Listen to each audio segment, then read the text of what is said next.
welcome back to our Profits Unlimited podcast channel, recorded live here in our Turfs Up Radio studio in Louisville, Kentucky. How do you pick an equipment dealer? How did you pick the equipment dealer that you're working with? You know, and that could be a different answer for every one of us. But I think it's very, very important to the success and profitability of your company and the dealership that you decide to work with on what's most important to you, what's important to the equipment dealer, and how do you go about picking the dealer that you want to work with. And I don't think there's necessarily a wrong or a right answer to it, but I think there's an answer there that where you meet in the middle, the dealer meets in the middle, and it works for both of you.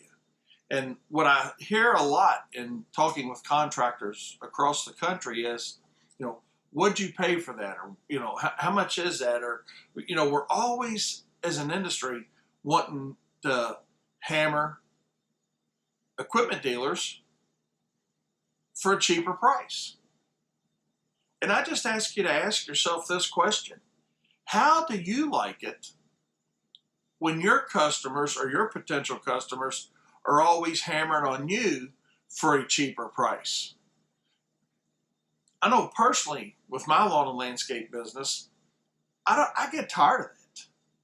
I get tired of that game of, well, can you do it cheaper? Can you do it cheaper? Of course, we can always do it cheaper. It's how much cheaper do you want to do it, or how much cheaper do I want to do it and still remain profitable?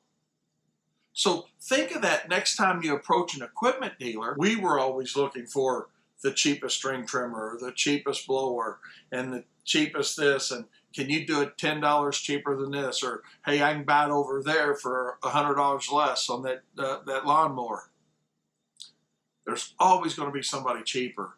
But how do you go about finding an equipment dealer that you want to work with long-term with your company and understand that they need to make a fair profit as well? So don't make the only deciding factor of what a dealer you're going to work with be the cost. Is that dealer offering you things such as a fair price, not necessarily the cheapest price, but a fair price?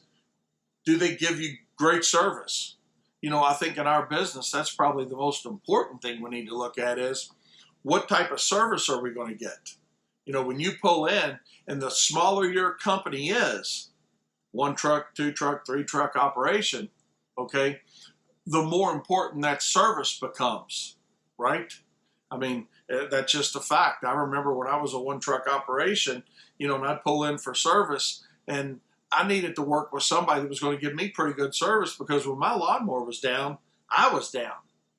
My company wasn't functioning because I was on downtime. I didn't have anything to go out and work with. So service, the smaller your company is, the more important that service aspect is. And do they have a loaner program if your lawnmowers are under warranty? Or do they have a reasonable rental program?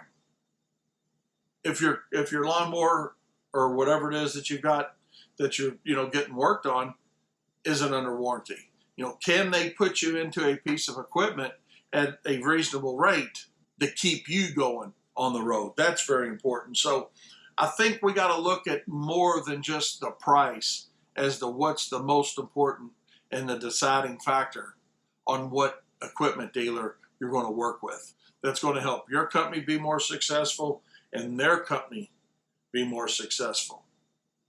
Give your equipment dealer the opportunity to make a fair and reasonable profit. Realize what the true value of that partnership brings to both of you and your equipment dealer. And generally, the true value that comes along with that is that you're both able to be more successful, more profitable, working together.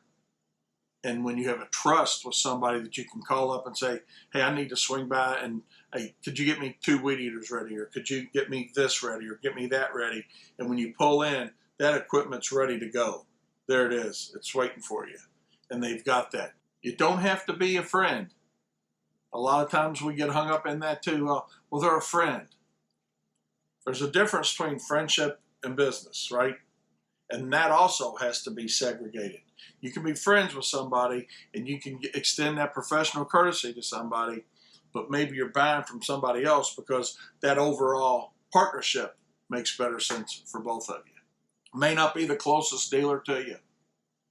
I know in our case, we drive probably 25 miles to the equipment dealer that we predominantly work with. Now, we buy a few things outside that network, but it may not be your closest dealer, may not be your best dealer. It's all about, hey, how can we set this up to have a long-term working relationship? And we do that by knowing that each of us have to make a fair profit. So that, my friends, is how you pick an equipment dealer in my 41 years of experience. If you'd like to find a lot more videos, guys know where to find us. Simply go Turfs Up Radio. You can find our full podcast series there. We have a show on Turfs Up Radio as well. Each day you can go on there and listen to our Turfs Up Radio shows. Thanks and have a great day.